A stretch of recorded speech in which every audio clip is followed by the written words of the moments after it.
이진우의 손에 잡히는 경제.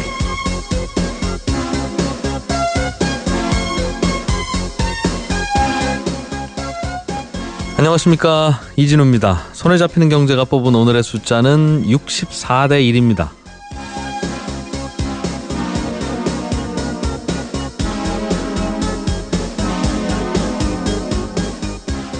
공무원 시험을 준비하는 이른바 공시족들이 몰려있는 서울 노량진 공시촌, 요즘 어떤 풍경일지 궁금합니다. 지난 토요일에 지방공무원 7급 공채 필기시험이 치러졌는데요. 서울을 제외한 16개 시도에서 222명을 뽑는 시험이었는데 약 2만 9천 명이 지원해서 최근 5년 중에 가장 높은 130대 1의 경쟁률을 기록했었고요. 이 지원자들 가운데 절반 정도가 응시해서 실제 경쟁률은 64대 1이었습니다. 요즘 젊은 세대들은 안정적인 직업만 선호한다고 나무라는 분들도 있습니다만 공무원 시험 말고는 딱히 또 다른 출구가 없다는 게 근본적인 문제이겠죠.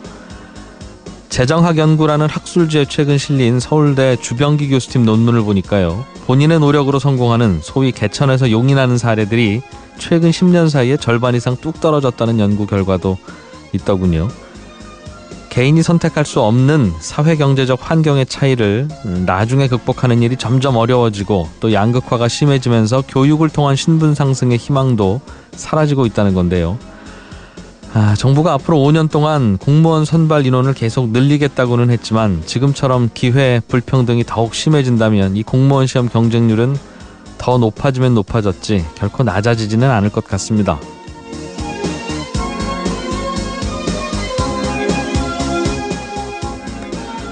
네, 9월 25일 손에 잡히는 경제입니다. 최근 자동차 업계에서는 에이다스라는 첨단 운전자 지원 기능이 주목받고 있습니다. 이게 자동차 보험료를 낮춰줄 수 있기 때문이라는데 자세한 내용 잠시 후에 알아보겠고요. 한 청취자께서 연봉제로 계약하는 회사에 다니고 있는데 이 연봉제라는 건 퇴직금이 따로 없는 급여 체계입니까? 이런 질문 주셨네요. 친절한 경제에서 답을 드리겠습니다. 오늘 재테크 공부하는 시간에는 나이 드신 분들 건강보험 상품에 대해서 자세하게 해보여 보겠습니다. 광고 듣고 오겠습니다.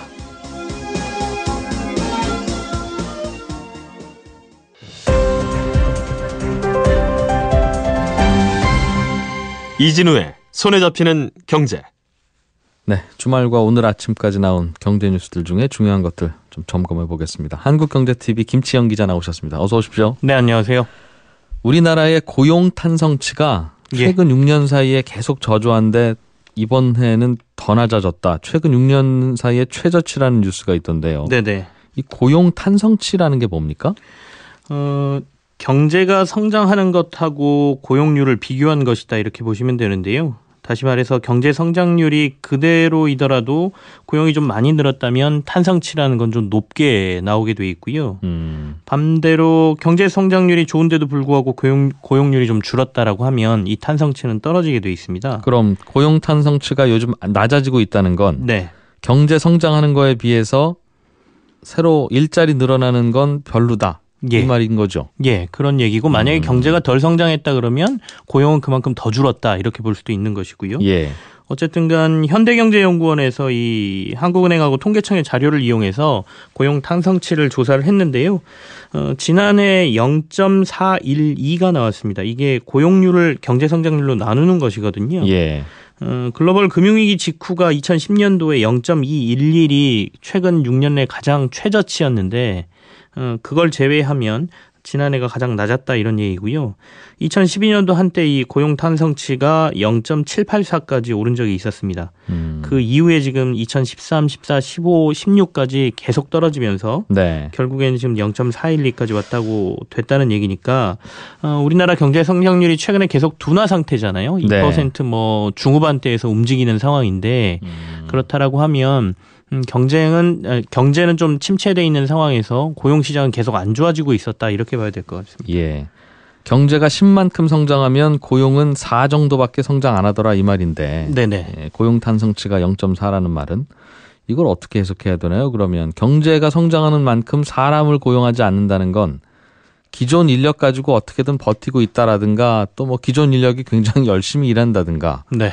아니면 기계나 사갖고 와서 경제 성장을 하고 있다든가 그런 네. 쪽으로 해석이 되네요. 네, 맞습니다. 지금 말씀하신 이유들로 이제 분석이 되고 있는데요.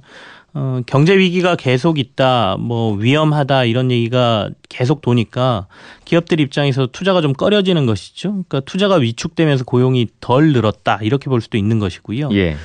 두 번째는 여러 가지 고용 환경이나 이런 데에 있어서 부담스러운 요인이 많이 늘다 보니 사람을 늘리는 것보다 자동화를 더 단행을 했다 이렇게 볼 수도 있는 상황이고요.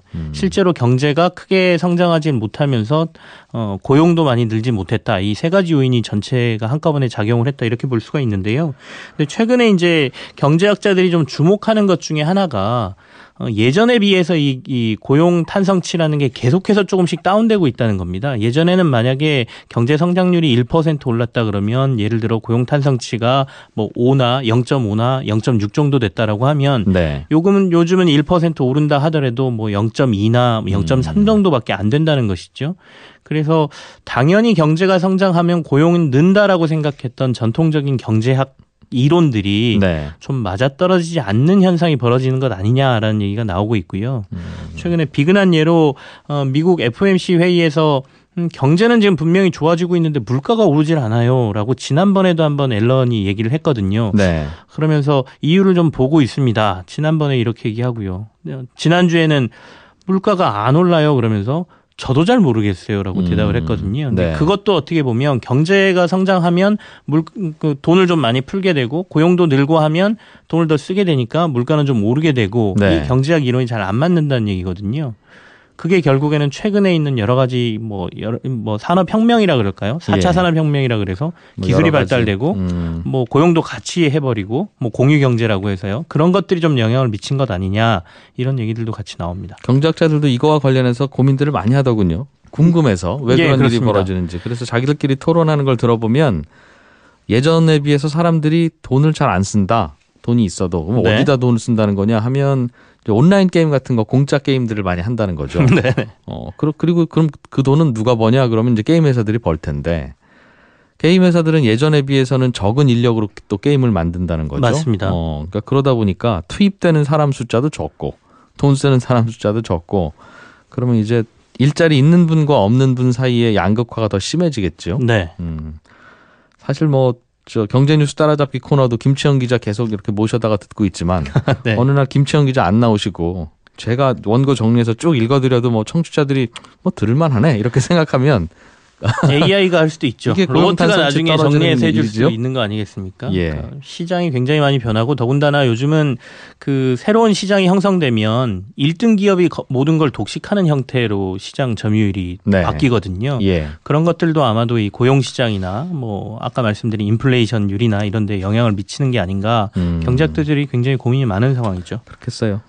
라디오만 해도 예전에는 채널들이 많아서 특정 채널 보고 있으면 또 거기에서 재밌는 DJ, 또 저기 네. 채널을 돌리면 거기에서 재밌는 DJ가 있으니까 각각 그냥 살아남을 수 있었는데 요즘에는 뭐 라디오로 직접 들으시는 분보다는 여기 스마트폰으로 그냥 들으시는 맞습니다. 분들이 많으니 스마트폰에서는 같이 만나잖아요. 모든 네. 프로그램이. 그러니까 제일 재밌는 거 그냥 다 각자 듣는 그런 상황이죠. 증권사들이 금리를 좀 내리는 분위기라던데 이건 왜 그렇습니까? 증권사들의 금리라는 게 뭐예요? 증권사는 주식 살 때 주식 좀 사주세요 그러면 네. 사주는 그런 중간 브로커리지 하는 그런 회사로 알았는데 증권사에서 돈을 빌릴 수도 있습니까? 예, 증권사에서도 돈을 빌려주는 게 있습니다. 보통 신용융자라는 표현을 증권사에서 쓰는데요. 예. 일반적으로 은행에서 뭐 주택을 구입한다 또는 갑자기 돈이 필요하다 그래서 돈을 빌리는 것, 그다음에 보험에서는 내 보험금을 담보로 돈을 빌리는 것 이런 예. 것들하고 조금 차이가 있어요. 그러니까 주식을 사기 위해서 일부 자금을 잠깐 빌렸다가 갚는 형태를 이제 신용융자라고 얘기를 하는데요. 예. 주식 매매해 보신 분들은 알겠지만 주식을 사고 나서 3일 뒤에 이제 그 산 금액을 정산을 하게 돼 있거든요. 네. 그러니까 만약에 제가 오늘 주식을 좀 꼭 사야 되겠는데 돈이 좀 부족하다. 그러면 이 신용융자라는 걸 이용을 할 수가 있어요. 그래서 제가 가지고 있는 돈보다 한 2배 정도의 주식을 사드릴 수가 있고요. 네. 그리고 나서 3일 뒤에 돈만 갚아버리면 사실은 큰 문제 없이 주식 거래를 좀 많이 할 수 있는 이런 제도가 이제 신용융자 제도인데 이른바 미수라고 하는 네. 그렇게 이틀 후에 갚는 것도 있고 또 꽤 오랜 기간 동안 몇 개월씩 돈을 빌려주고 네. 그 대신 그 돈으로 꼭 주식 사셔야 됩니다. 그리고 그 계좌는 주식은 항상 우리 계좌에 넣어놓으셔야 돼요. 해서 또 운영하는 대출도 있는 것 같아요. 예, 대출도 있고요. 그래서 두 가지 정도로 이제 조금 장기가 있고 그래도 네. 이건 이제 은행이나 보험보다는 훨씬 단기간 보통 15일 정도가 에서 가장 길어봐야 한 달 정도밖에 돈을 못 빌리거든요. 증권사에서는. 그게 이자가 높은가 보죠? 이자가 지금 제일 낮은 곳이 6% 후반대에서 제일 높은 곳은 약 12%까지 됩니다. 그래서 꽤 높고요. 예. 이제 왜 이렇게 높냐라고 물어보면 증권사들은 은행이나 뭐 이런 데처럼 신용도를 보는 것도 아니고 그다음에 뭐 담보를 확실하게 잡는 것도 아니기 때문에 예. 그리고 단기간에 빌려주는 것이기 때문에 꽤 높은 이자를 받을 수밖에 없다 이렇게 얘기를 하거든요. 내가 산 주식을 담보로 맡아 갖고 있는 거 아닙니까? 그렇긴 한데 주식이라는 게 이제 시세가 워낙 변동이 심하다 보니 어느 날 갑자기 하한가로 떨어져서 예. 거래 안 되면 그래서 이제 아까 말씀드린 제가 한 절반 정도의 돈을 갖고 있으면 2배 정도를 살 수 있어요라고 말씀드렸던 거는 정말 양호한 주식에 한한 거고요. 그렇지 않은 것들은 이제 뭐 자기가 갖고 있는 돈보다 2배가 아니라 뭐 30% 정도만 살 수 있다, 뭐 20% 정도만 살 수 있다 이런 걸로 이제 위험률을 조금 조종하는 상황인 거죠. 근데 이제 밖에서의 주장은 기준금리가 계속해서 지금 떨어지고 2012년 이후에 계속해서 떨어져서 시중금리가 1.25% 연에 이 정도밖에 안 되는데 너무 고금리 아니냐라는 지적이 계속 있었고요. 네. 그것 때문에 증권사들이 조금 눈치를 좀 보고 있는 상황인 것 같습니다. 그래서 가장 지금 금리를 높게 받고 있는 증권사 한 곳이 온라인 이제 기반의 증권사인데요. 네. 연 4.25% 정도의 금리를 떨어뜨리겠다. 지금 한 12% 정도 받고 있거든요. 그걸 한 7, 8%대로? 예, 7, 8%대로 떨어뜨리겠다 이렇게 얘기를 한 상황이고 네. 금융감독 당국에서도 증권사들이 이런 움직임을 좀 유심히 보겠다. 그리고 이런 금리 산정이라든지 이런 부분들을 좀 지켜보겠다라고 일종의 뭐 경고 사인을 보냈다라고 할까요? 그런 우리나라 과정입니다. 증권사가 수십 개나 되는데 네. 각자 사정은 다르겠습니다만 자유롭게 금리 경쟁을 하면 소비자들은 금리 싼 곳으로 가서 빌리고 거래하면 되는 것인데 네네. 저도 가만히 지켜보면 다 비슷한 금리를 적용하더군요. 맞습니다. 뭐 이게 담합이 있었는지 여부는 알 수 없으나. 증권사들도 이제 경쟁이 심하다 보니까 네. 주식 매매할 때 수수료를 지금 거의 0%니까 받지를 않아요. 특히 모바일로 하는 것들은 뭐 평생 무료를 해주겠다는 서비스도 최근에 나왔거든요. 예. 근데 그런 미끼를 던지고 사실은 이제 주식 거래를 하다 보면 이 미수나 신용거래를 이용하는 사람들이 꽤 있거든요. 여기서 톡톡히 장사를 해서 돈을 남기겠다라는 뭐 저변이 좀 깔려 있다 이렇게 보셔야 되겠습니다. 예. 얼마나 내려갈지는 좀 지켜보겠습니다. 봐야겠죠. 부동산 중개 관련한 스타트업이 한 네네. 스타트업이 복비를 중개 수수료죠. 중개 보수. 이걸 지금은 양쪽에서 세입자한테도 받고 집주인한테도 받고 이제 그렇게 해주는데 매매할 때는 두 양 당사자에게 받습니다만 네네. 이 스타트업은 전세나 월세 소개할 때는 집주인과 세입자 중에 집주인한테만 중개 수수료 받겠습니다. 예. 이런 식으로 주장을 하면서 우리를 통해서 거래해 주세요 하는 그런 홍보를 하는 모양이군요. 실제로 지금 영업을 하고 있는 상황이고요. 예. 서울에 한 3군데 정도 이제 영업점을 열었고 관악점, 왕십리점에 열었고 그리고 강남에 최근에 이제 하나를 더 열었는데요. 예. 이게 이제 기존 부동산 중개업소들의 반발을 굉장히 사고 있는 이게 상황입니다. 온라인으로 하는 게 아니라 부동산 중개 사무소 뭐 프랜차이즈인가 봐요. 예, 프랜차이즈도 하고 뭐 온라인 거래도 좀 유도를 하고 이런 상황인데요. 네. 그러니까 특정 업체, 이 업체 말고도 몇 개의 이런 부동산 관련 스타트업들이 지금 활동을 시작을 했고요. 시장 판도를 좀 흔드는 상황이거든요. 말씀하신 것처럼 예전에 이제 부동산 거래 해보시면 집주인한테도 받고 그리고 중개 수수료는 그 뭐 부동산 이제 거래하시는 분들한테도 내고 이렇게 돼 있지 않습니까? 예. 근데 이제 이거를 수수료를 한쪽에서만 받겠다 이렇게 선언하면 사실은 세입자나 집을 사는 사람들 입장에서는 굉장히 유리한 거니까 네. 이쪽으로 사람들이 많이 몰릴 수밖에 없는 상황인데 이제 이렇게 되면 기존 부동산들이 영업에 영향을 받기 때문에 최근에 이제 강남 쪽에 그 지점을 열다 보니까 강남 쪽에 이 기존 부동산 업체 회원들이 찾아와서 시위를 하고 영업 방해를 하는 상황이 지금 벌어지고 있는 것이죠. 기존 부동산 중개 사무소 운영하던 분들이 네. 왜 이렇게 싸게 받느냐 이 말이군요. 예, 그렇죠. 시장 질서를 흔들고 있다. 그다음에 이렇게 영업함으로써 다른 영업장에 피해를 주고 있다라고 주장을 하고 있는 상황인데요. 사실 부동산 수수료는 그 상한율이 정해져 있습니다. 예. 상한율은 정해져 있대. 하한은 없죠. 예. 그리고 협의하에 하도록 돼 있거든요. 근데 예. 이게 법률을 위반한 사항은 아니에요. 그렇다 보니 조금 이제 상황이 애매한 상황이 벌어졌고요. 이 해당 업체에서도 만약에 이렇게 계속 영업 방해가 이루어진다라고 하면 법적으로 해결할 수밖에 없다. 우리도 이 영업 방해에 대해서 고소 고발을 할 수밖에 없는 상황이다. 이렇게 네. 지금 대응을 하고 있는 상황입니다. 저 옆집 과일 가게가 싸게 팔면 본인들도 같이 싸게 팔거나 좋은 과일 갖고 오면 되는 건데 네. 왜 그 과일 가게 가서 시위를 하는지 모르겠다는 반응이 있겠습니다. 당연히. 예, 당연히 소비자들 입장에서는 그런 반응이고요. 이제 영업을 하시는 중개사들 입장에는 시장 상황이 이미 이렇게 그 기틀이 잡혀져 있고 네. 그리고 이게 어느 정도 부동산 중개업자들에게는 룰로 정해져 있는데 왜 이 룰을 깨뜨리느냐의 문제고요. 네. 그리고 이제 강남에서의 반발이 가장 큰 이유는 전국 부동산의 한 80% 정도가 강남에 집중돼 있거든요. 예. 그렇다 보니 이 시장이 흔들리게 되면 부동산 업계에 굉장히 큰 파장이 일겠죠. 부동산 중개업계겠죠. 예, 중개업계겠죠. 그리고 이 중개업자들의 생사도 문제가 되기 때문에 일단은 이런 그 시장을 파괴하고 새롭게 하는 비즈니스 모델에 대해서 굉장히 반발하는 상황이다. 예. 이렇게 보시면 되겠습니다. 근처에 상가에 가면요. 이 목 좋은 곳에 같은 상가인데도 네. 1층에 점포가 7개 있는데 부동산 중개업소가 6개. 쭉 줄지어 있는 거 볼 수 있지 않습니까? 네. 다른 업종에서는 이런 일 잘 안 벌어지거든요. 맞습니다. 아마도 부동산 시장이 좀 변화가 많지 않을까 싶습니다. 지난번에 변호사들이 하는 부동산 중개업체가 나와서 또 한번 부동산 업계가 중개업계가 시끌했었는데요. 예. 이런 일들이 계속해서 부동산 시장에서는 벌어질 것으로 보입니다. 한국경제TV 김치영 기자였습니다. 고맙습니다. 네, 감사합니다. 알아야 될 것들 많이 안내를 해주고 눈높이에 딱 맞는 만인의 경제 과외 선생님. 다음 순서는 친절한 경제입니다. 네, 오늘은 청취자 중에 추승재 씨가 회사에 들어가시면서 연봉을 얼마 받기로 그렇게 계약을 하셨다고요. 연봉제 계약한 건 처음인데 연봉제 회사는 퇴직금이 따로 없습니까? 아니면 연봉제라도 퇴직금은 따로 모아뒀다가 퇴직할 때 주는 겁니까? 이런 질문을 주셨습니다. 연봉 계약을 할 때는 계약서를 잘 보셔야 되는데 연봉이 얼마인데 여기에는 야근 수당, 휴일 수당, 기타 등등 그 모든 걸 다 집어넣은 거니까 이거 이외에는 그 어떤 것도 따로 추가로 달라고 하지 마세요 하는 식으로 연봉 계약을 하는 경우들이 왕왕 있습니다.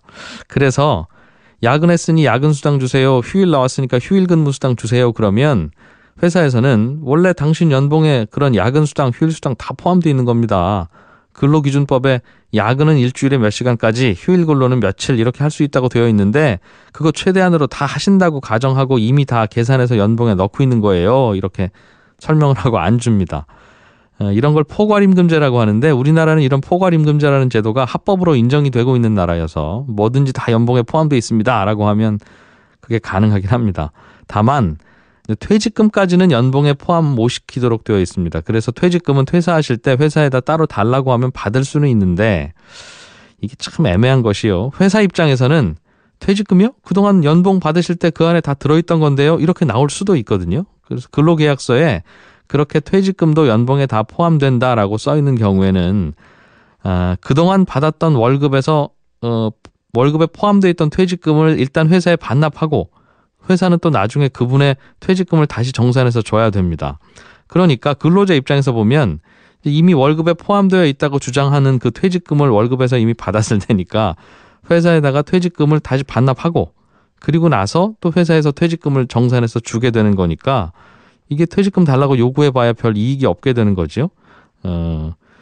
물론 이제 이렇게 하라고 법에 써 있는 건 아니고요. 과거에 그래서 이런 문제로 대법원까지 간 재판이 있었는데 그 대법원에서 근로자의 퇴직금은 아무리 연봉제고 다 포함됐더라도 따로 챙겨줘라.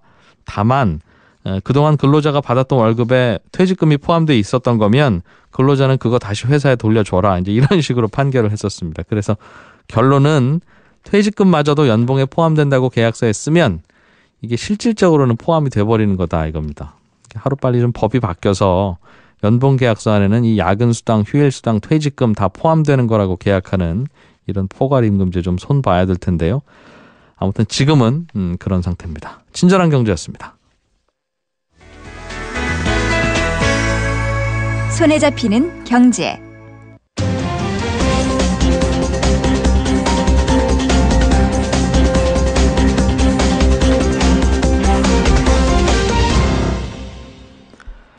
네, 다양한 금융 상품을 공부해보는 시간입니다. 손에 잡히는 재테크. 오늘도 행복자산관리연구소 김현우 소장 나오셨습니다. 어서 오십시오. 네, 안녕하세요.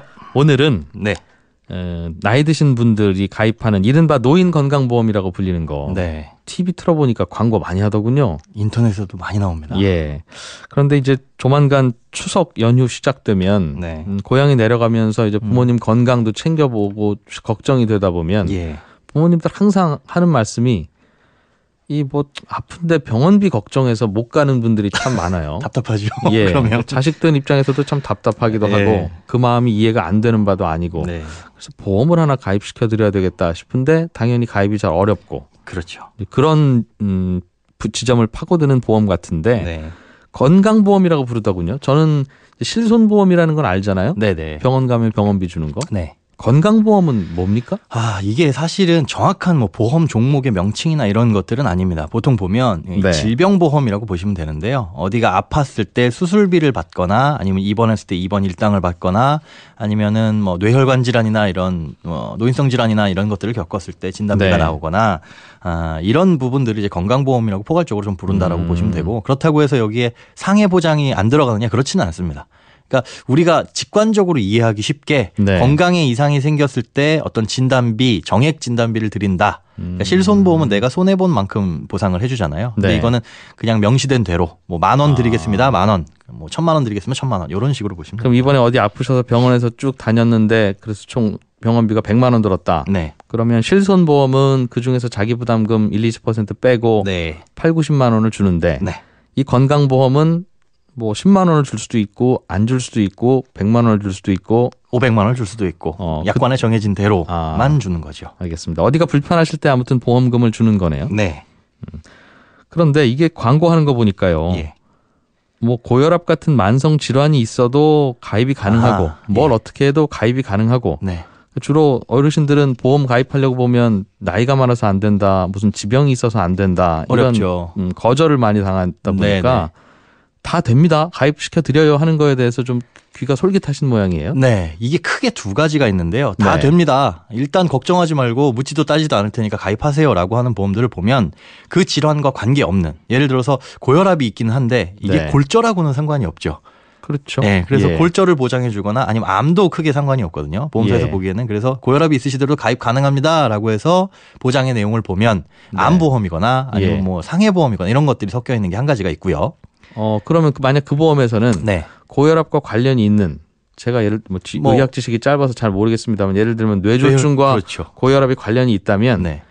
고혈압이 있는 분은 뇌졸중과 관련한 그런 특약들은 질병은 그 건강보험에서는 다 빠져 있습니까? 그렇죠. 그런 내용이죠. 첫 번째로는 그런 보험들이 이제 쉽게 가입할 수 있는 그런 보험들이고 예. 사실은 그러면 이 가입하려는 가입자, 소비자의 그 원하는 바하고는 일치하지가 않죠. 또 한 가지는 뭐냐면 일단 관련이 있어도 가입시켜 드리겠습니다라고 하는 보험들이 있어요. 그런데 이 보험들의 특징이 뭐냐? 우리가 고혈압이나 당뇨 같은 게 있으면 보험 가입이 어렵다라고 흔히 알고 계시잖아요. 그런데 사실 보험회사에서 충족하는 까다로운 요건을 다 요구하는 충족을 하면은 네. 가입도 가능하긴 합니다. 그러니까 약을 꾸준하게 드시고 계시고 합병증이 없고 그리고 건강검진을 지금 받아오셔서 다른 질환이 없으면 가입시켜 드릴게요. 라는 요구 조건을 많이 달아요. 일반 보험에서도. 무슨 보험이요?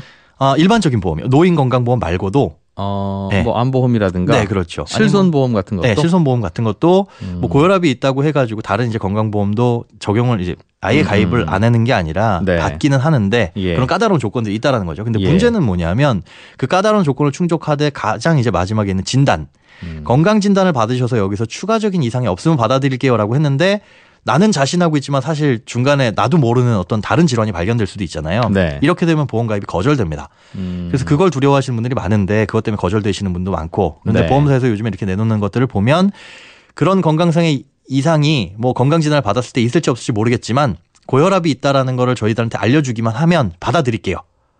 혹시 더 큰 병 있으면 어쩌려고요? 네. 보험사 입장에서는. 그래서 이걸 간편심사라고 하는데 건강진단을 안 받아도 됩니다라고 얘기하는데 네. 그런 위험 때문에 보험사에서는 보험료를 좀 비싸게 받습니다.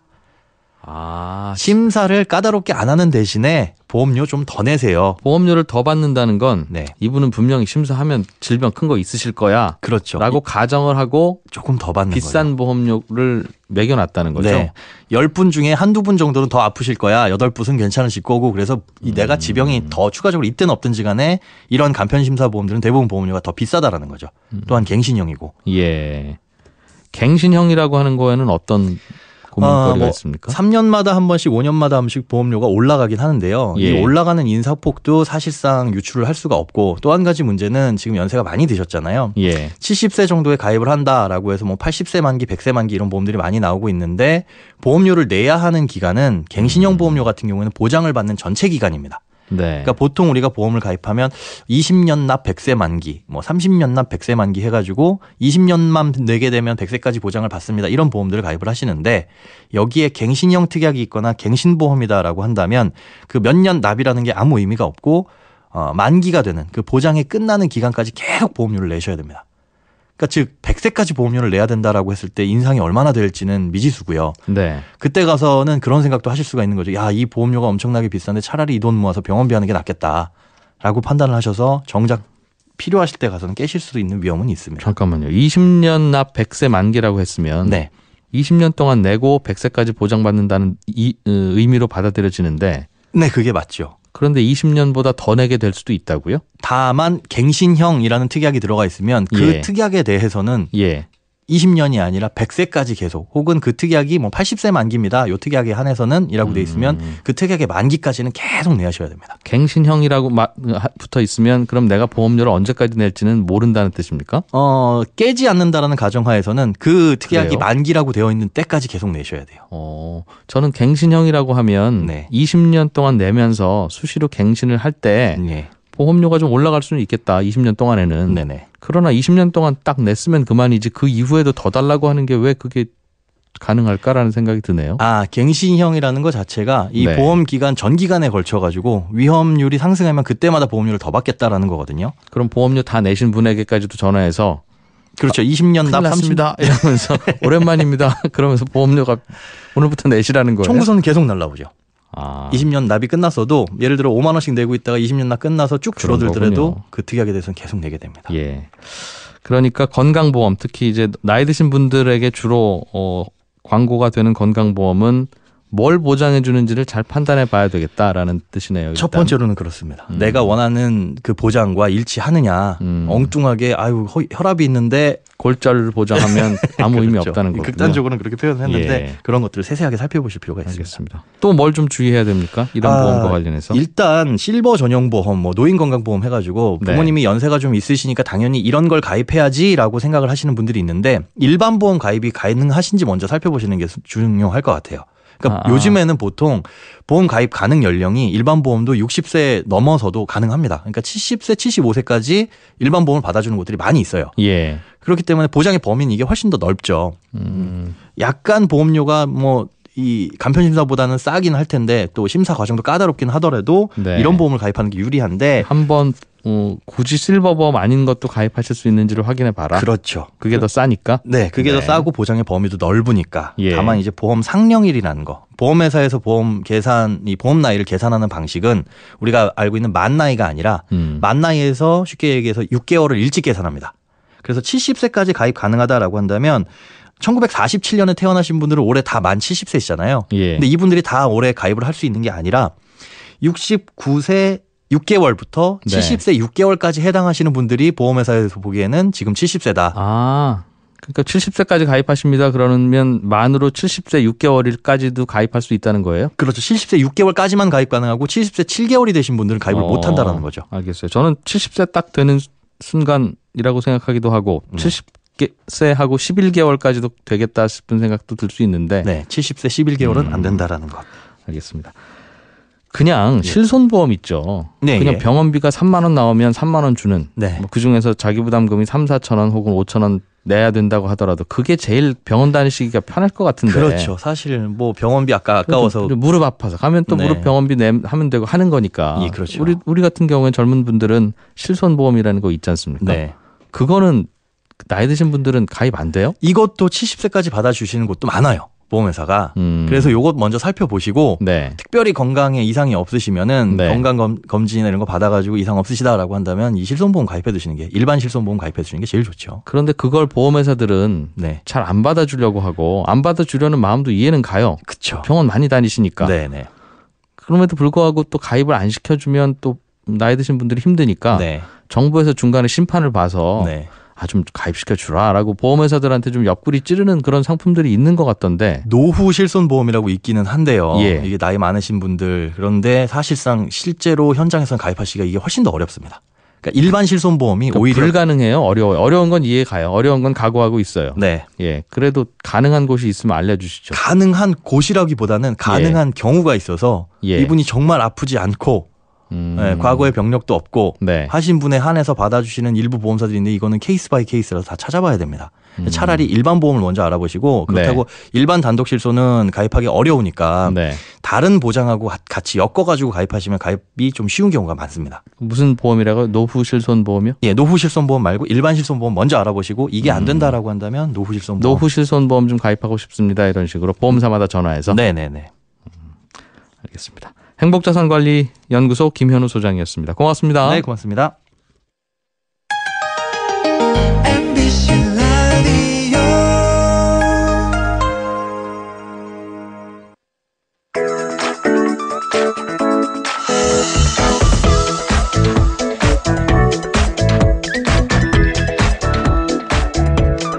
예, 자동차에 각종 안전장치들을 달면 보험회사 입장에서는 혹시 사고가 났을 때 혹은 사고가 날 가능성이 줄어들기도 하고요. 사고가 났을 때 피해 금액이 줄어드니까 보험료를 깎아줍니다. 그런데 예전에는 이 깎아주는 폭이 그리 크지 않아서 소비자들이 과히 주목을 하지 않았는데 요즘에는 뭘 달면 보험료를 10% 넘게 깎아주는 것들이 속속 나오고 있다는군요. 그중에 하나가 에이다스라고 하는 장치라고 하는데요.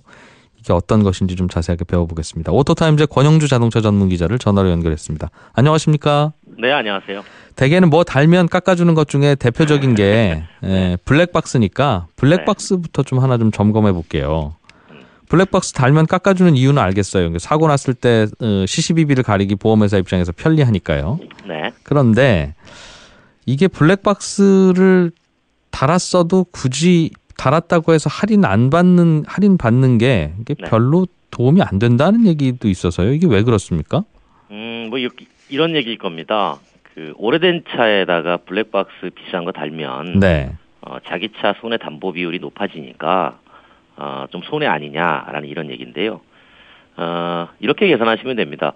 우리가 일반적으로 뭐 한 2,300만 원짜리 자동차가 있다고 하죠. 네. 40세 남성의 총 보험료가 약 한 83만 원 정도라고 할 때 블랙박스 50만 원짜리 달면 3% 정도 할인해 주니까 약 한 2만 7천 원 정도 보험료가 내려가는 효과가 있는 겁니다. 네. 그런데 블랙박스를 50만 원짜리 달았으니까 이 차는 차 가격이 2,300만 원이 되는 거죠.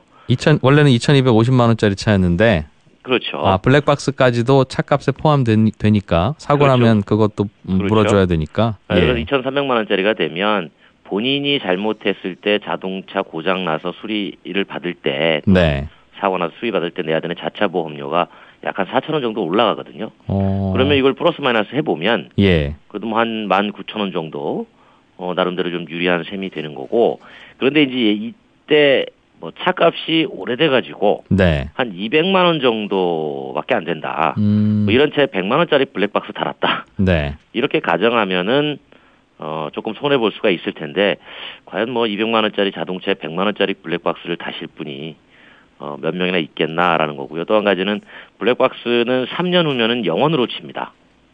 달기 시작해서 네, 달기 시작해서 3년 네. 지나면 일단은 이 보상 가액은 영원이 되기 때문에 어쨌든 뭐 매년 3%씩 할인 받을 수 있는 걸 선택하는 게 유리하겠죠. 네. 그러니까 이걸 달았다고 신고하고 보험료를 깎을지 아니면 네네. 그로 인해서 내 자차 보험료가 올라갈지는 계산해봐야 된다는 뜻이네요. 계산해 보시면 될 텐데 아마 대부분 대체는 신고하는 게 낫다. 유리한 쪽으로 나올 겁니다. 알겠습니다. 에이다스라고 하는 걸 달면 보험료를 더 많이 깎아준다는데 에이다스가 뭐예요? 일단은 그 보험료를 자꾸 깎아준다고 표현하시니까 보험료는 당연히 그만큼 받는 거죠. 할인 받는 거죠, 소비자가. 어쨌든 에이다스가 이게 뭐냐면 요즘 나오는 첨단 운전자 지원 장치라고 언론 보도에 많이 됩니다. 예. 이게 영어로 보면 뭐 어드밴스드 드라이버 어시스트 시스템에서 앞자를 딴 건데 우리말로 직역하면 진화된 운전자 지원 시스템? 뭐 이렇게 볼 텐데 좀 어렵죠. 그러니까 그냥 첨단 운전 지원 장치 이렇게 통칭을 합니다. 뭐 해주는 거예요 이게? 달면. 대체 뭐 하냐? 일단 그 운전자가 운전하다가 졸음이 올 수도 있잖아요. 네. 졸음이 올 때 자기도 모르게 차선을 넘어간다든가 또는 앞차는 이미 속도를 줄였는데 졸다가 속도를 못 줄였다든가 네. 뭐 이럴 경우에 운전자한테 신호를 보내주는 겁니다.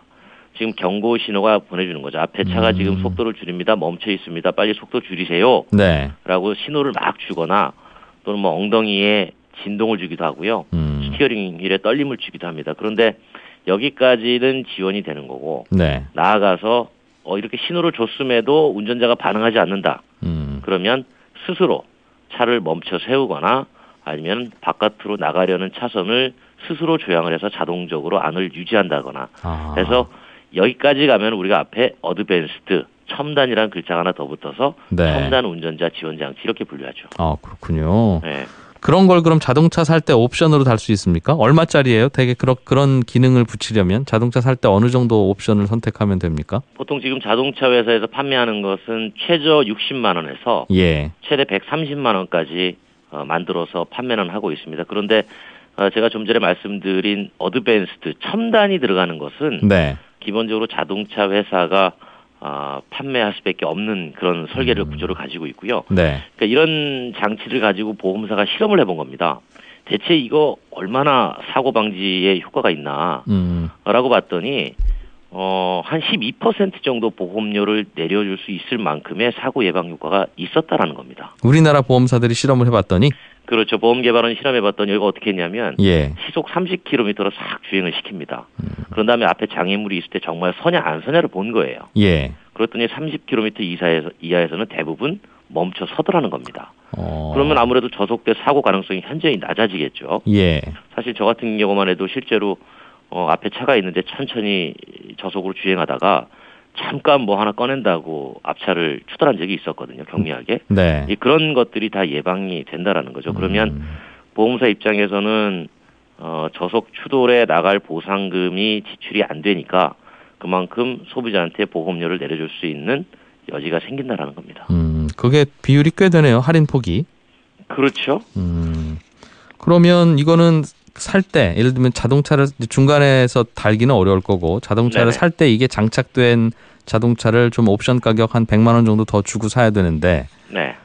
이걸 살 필요가 있느냐 여부는 물론 자동차 사고라는 건 또 보호할 수 있으면 좋은 거니까 사겠습니다만 보험료만 따져도 해볼 만할 필요가 있는 거네요. 예를 들면 보험료가 1년에 한 7, 80만 원 나가는 분들 입장에서는 그렇죠. 10년 탄다고 치면 7, 80만 원 정도의 보험료를 아끼는 건데 그렇죠. 이 옵션 가격이 한 100만 원이면 거의 뭐 보험료 아끼는 폭만 해도 할 수 있겠다는 계산이 나오겠습니다.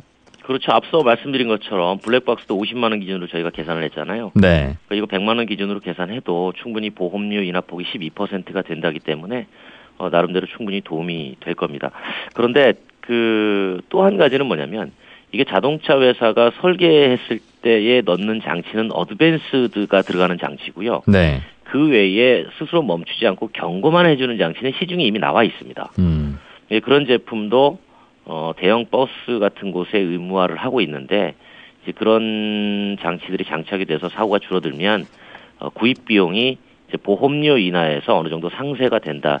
이런 의무 제도를 취지해서 도입을 하고 있는 거죠. 자동차 업계나 ADAS 시스템을 개발하는 쪽 입장에서는 좋겠어요. 소비자들한테 굳이 너무 비싼 거 팔기가 쉽지 않을 텐데 네. 좀 비싸지만 이거 장착하시면 보험료에서 빠지는 것만 해도 한 10년 타시면 본전 빠집니다라고 설득할 수 있을 테니. 그렇게 해서 시작이 된 거죠. 사실은 자동차 회사가 보험사하고 이제 협의를 한 겁니다. 네. 이런 장치를 부착하면 실제로 해외에서도 사고 감소 사례가 나타나니까 네. 이거 보험료 인하에 반영을 해줘야 된다. 그래야만 서로 윈윈이 되지 않겠느냐라고 이제 얘기를 해서 이 시험이 이루어졌고 시험을 해보니까 12% 정도의 할인 효과가 나올 수 있다더라라고 결론은 된 겁니다. 그렇군요. 세상에 좋은 물건은 사실은 개발을 하더라도 팔기가 어려워서 사장되는 경우가 참 많은데 네네. 이런 ADAS 시스템은 만들어 놓으면 보험회사랑 협의만 잘하면 쉽게 팔릴 수 있으니까 이거 개발하는 분들은 꽤 그래도 편하게 사업하시는 거다라는 생각이 드네요. 예. 그렇죠. 왜냐하면 이게 왜 그러냐면 보험사 통계 잡히는 사고 가운데요. 도심에서 발생하는 사고 이용이 89.5%고요. 그러니까 보험회사들도. 다 추돌 사고입니다. 그리고 알겠습니다. 이게 다 시속 40km 이하입니다. 오토타임즈 권영주 기자였습니다. 고맙습니다. 감사합니다. 네, 손에 잡히는 경제, 저는 이진우였고요. 내일 오전 11시 10분에 또 다시 오겠습니다. 들어주신 여러분 고맙습니다.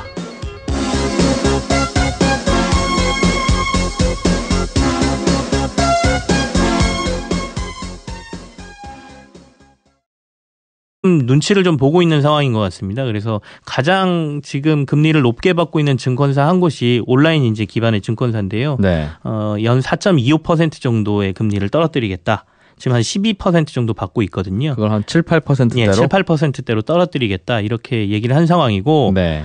금융감독 당국에서도 증권사들이 이런 움직임을 좀 유심히 보겠다. 그리고 이런 금리 산정이라든지 이런 부분들을 좀 지켜보겠다라고 일종의 뭐 경고 사인을 보냈다라고 할까요? 우리나라 증권사가 수십 개나 되는데 네. 각자 사정은 다르겠습니다만 자유롭게 금리 경쟁을 하면 소비자들은 금리 싼 곳으로 가서 빌리고 거래하면 되는 것인데 네네. 저도 가만히 지켜보면 다 비슷한 금리를 적용하더군요. 맞습니다. 뭐 이게 담합이 있었는지 여부는 알 수 없으나 증권사들도 이제 경쟁이 심하다 보니까 네. 주식 매매할 때 수수료를 지금 거의 0%니까 받지를 않아요. 특히 모바일로 하는 것들은 뭐 평생 무료를 해주겠다는 서비스도 최근에 나왔거든요. 예. 근데 그런 미끼를 던지고 사실은 이제 주식 거래를 하다 보면 이 미수나 신용거래를 이용하는 사람들이 꽤 있거든요. 여기서 톡톡히 장사를 해서 돈을 남기겠다라는 뭐 저변이 좀 깔려 있다 이렇게 보셔야 되겠습니다. 예. 얼마나 내려갈지는 좀 지켜보겠습니다. 봐야겠죠. 부동산 중개 관련한 스타트업이 한 네네. 스타트업이 복비를 중개 수수료죠. 중개 보수. 이걸 지금은 양쪽에서 세입자한테도 받고 집주인한테도 받고 이제 그렇게 해주는데 매매할 때는 두 양 당사자에게 받습니다만 네네. 이 스타트업은 전세나 월세 소개할 때는 집주인과 세입자 중에 집주인한테만 중개 수수료 받겠습니다. 예. 이런 식으로 주장을 하면서 우리를 통해서 거래해 주세요 하는 그런 홍보를 하는 모양이군요. 실제로 지금 영업을 하고 있는 상황이고요. 예.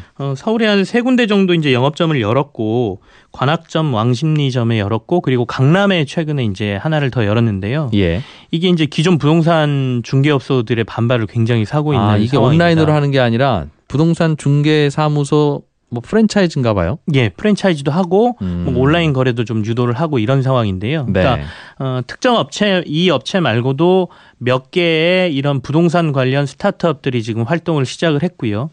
시장 판도를 좀 흔드는 상황이거든요.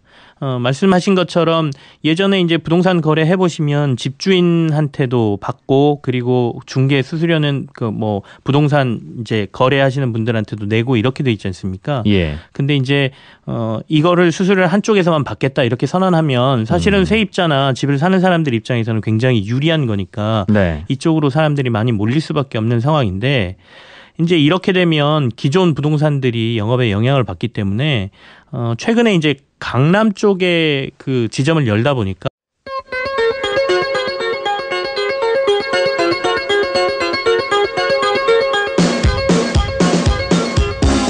이진우의 손에 잡히는 경제.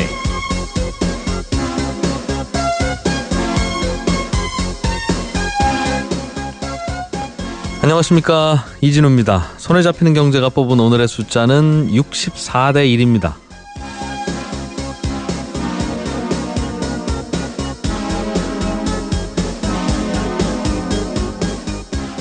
공무원 시험을 준비하는 이른바 공시족들이 몰려있는 서울 노량진 공시촌, 요즘 어떤 풍경일지 궁금합니다. 지난 토요일에 지방공무원 7급 공채 필기시험이 치러졌는데요. 서울을 제외한 16개 시도에서 222명을 뽑는 시험이었는데 약 2만 9천 명이 지원해서 최근 5년 중에 가장 높은 130대 1의 경쟁률을 기록했었고요. 이 지원자들 가운데 절반 정도가 응시해서 실제 경쟁률은 64대 1이었습니다. 요즘 젊은 세대들은 안정적인 직업만 선호한다고 나무라는 분들도 있습니다만 뭐 공무원 시험 말고는 딱히 또 다른 출구가 없다는 게 근본적인 문제이겠죠.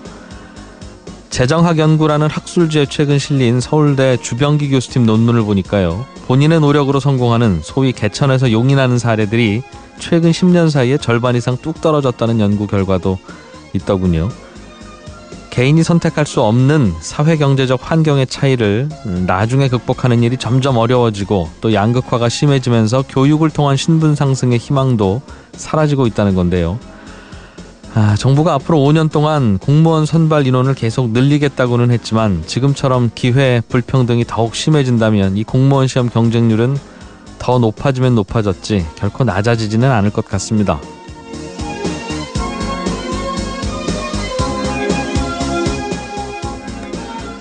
네, 9월 25일 손에 잡히는 경제입니다. 최근 자동차 업계에서는 에이다스라는 첨단 운전자 지원 기능이 주목받고 있습니다. 이게 자동차 보험료를 낮춰줄 수 있기 때문이라는데 자세한 내용 잠시 후에 알아보겠고요. 한 청취자께서 연봉제로 계약하는 회사에 다니고 있는데 이 연봉제라는 건 퇴직금이 따로 없는 급여 체계입니까? 이런 질문 주셨네요. 친절한 경제에서 답을 드리겠습니다. 오늘 재테크 공부하는 시간에는 나이 드신 분들 건강보험 상품에 대해서 자세하게 해보겠습니다. 광고 듣고 오겠습니다.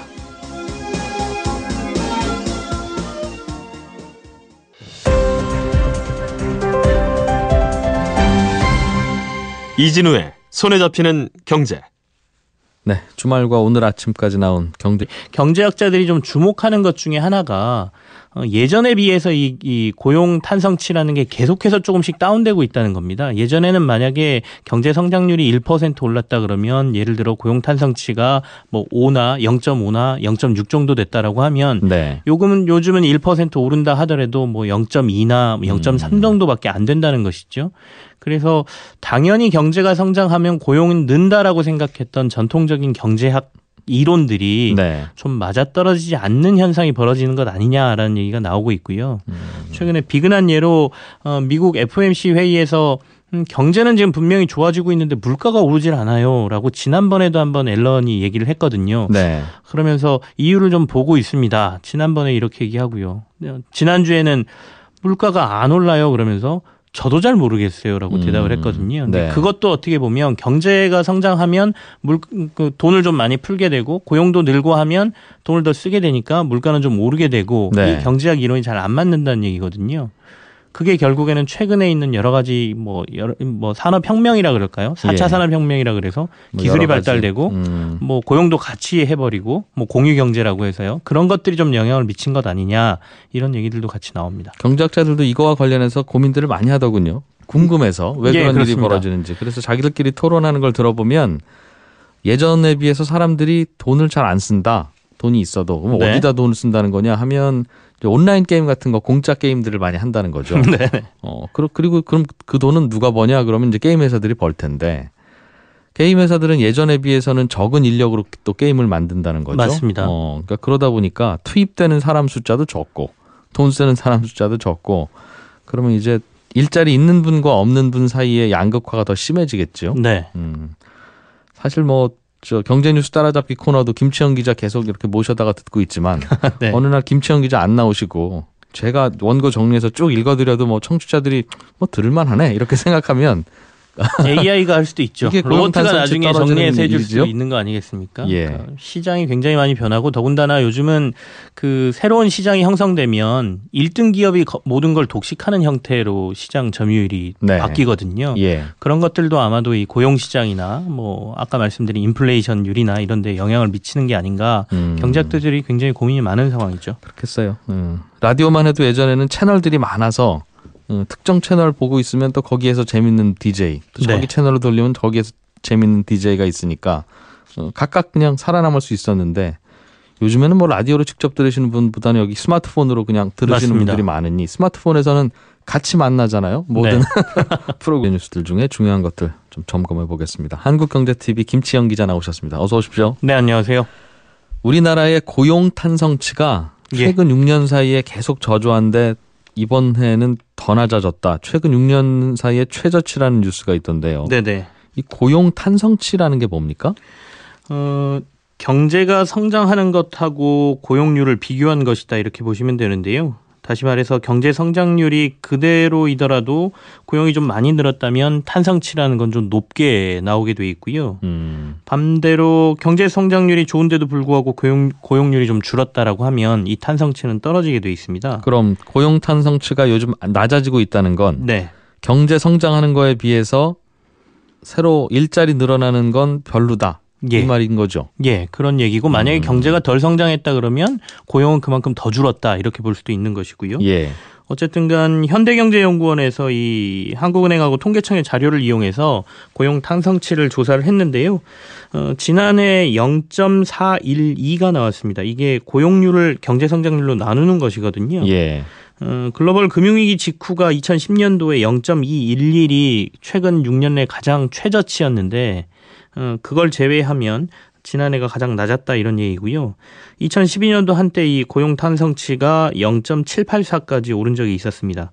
그 이후에 지금 2013, 14, 15, 16까지 계속 떨어지면서 네. 결국에는 지금 0.412까지 왔다고 됐다는 얘기니까 우리나라 경제 성장률이 최근에 계속 둔화 상태잖아요. 2% 뭐 중후반대에서 움직이는 상황인데 그렇다라고 하면 경제는 좀 침체돼 있는 상황에서 고용 시장은 계속 안 좋아지고 있었다 이렇게 봐야 될 것 같습니다. 예.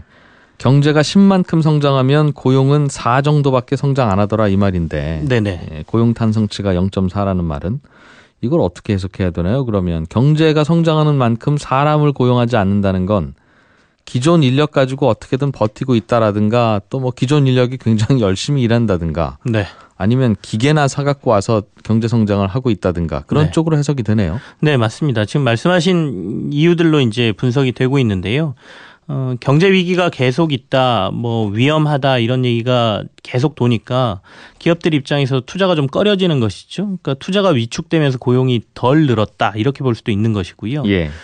두 번째는 여러 가지 고용 환경이나 이런 데에 있어서 부담스러운 요인이 많이 늘다 보니 사람을 늘리는 것보다 자동화를 더 단행을 했다 이렇게 볼 수도 있는 상황이고요. 실제로 경제가 크게 성장하지 못하면서 고용도 많이 늘지 못했다. 이 세 가지 요인이 전체가 한꺼번에 작용을 했다 이렇게 볼 수가 있는데요. 근데 최근에 이제 프로그램이 그러니까 제일 재밌는 거 그냥 다 각자 듣는 그런 상황이죠. 증권사들이 금리를 좀 내리는 분위기라던데 이건 왜 그렇습니까? 증권사들의 금리라는 게 뭐예요? 증권사는 주식 살 때 주식 좀 사주세요 그러면 네. 사주는 그런 중간 브로커리지 하는 그런 회사로 알았는데 증권사에서 돈을 빌릴 수도 있습니까? 예, 증권사에서도 돈을 빌려주는 게 있습니다. 보통 신용융자라는 표현을 증권사에서 쓰는데요. 예. 일반적으로 은행에서 뭐 주택을 구입한다 또는 갑자기 돈이 필요하다 그래서 돈을 빌리는 것, 그다음에 보험에서는 내 보험금을 담보로 돈을 빌리는 것 이런 예. 것들하고 조금 차이가 있어요. 그러니까 주식을 사기 위해서 일부 자금을 잠깐 빌렸다가 갚는 형태를 이제 신용융자라고 얘기를 하는데요. 예. 주식 매매해 보신 분들은 알겠지만 주식을 사고 나서 3일 뒤에 이제 그 산 금액을 정산을 하게 돼 있거든요. 네. 그러니까 만약에 제가 오늘 주식을 좀 꼭 사야 되겠는데 돈이 좀 부족하다. 그러면 이 신용융자라는 걸 이용을 할 수가 있어요. 그래서 제가 가지고 있는 돈보다 한 2배 정도의 주식을 사드릴 수가 있고요. 네. 그리고 나서 3일 뒤에 돈만 갚아버리면 사실은 큰 문제 없이 주식 거래를 좀 많이 할 수 있는 이런 제도가 이제 신용융자 제도인데 이른바 미수라고 하는. 네. 그렇게 이틀 후에 갚는 것도 있고 또 꽤 오랜 기간 동안 몇 개월씩 돈을 빌려주고 네. 그 대신 그 돈으로 꼭 주식 사셔야 됩니다. 그리고 그 계좌는 주식은 항상 우리 계좌에 넣어놓으셔야 돼요. 해서 또 운영하는 대출도 있는 것 같아요. 예, 대출도 있고요. 그래서 두 가지 정도로 이제 조금 장기가 있고 그래도 네. 이건 이제 은행이나 보험보다는 훨씬 단기간 보통 15일 정도가 에서 가장 길어봐야 한 달 정도밖에 돈을 못 빌리거든요. 증권사에서는. 그게 이자가 높은가 보죠?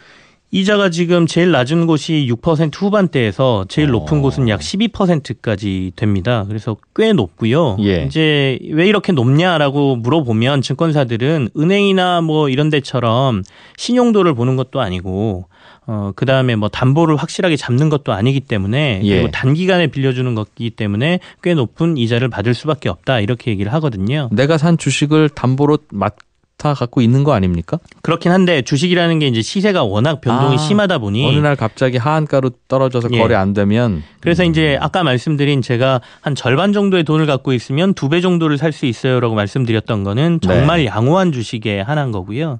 그렇지 않은 것들은 이제 뭐 자기가 갖고 있는 돈보다 2배가 아니라 뭐 30% 정도만 살 수 있다, 뭐 20% 정도만 살 수 있다 이런 걸로 이제 위험률을 조금 조종하는 상황인 거죠. 근데 이제 밖에서의 주장은 기준금리가 계속해서 지금 떨어지고 2012년 이후에 계속해서 떨어져서 시중금리가 1.25% 연에 이 정도밖에 안 되는데 너무 고금리 아니냐라는 지적이 계속 있었고요. 그것 때문에 증권사들이 조금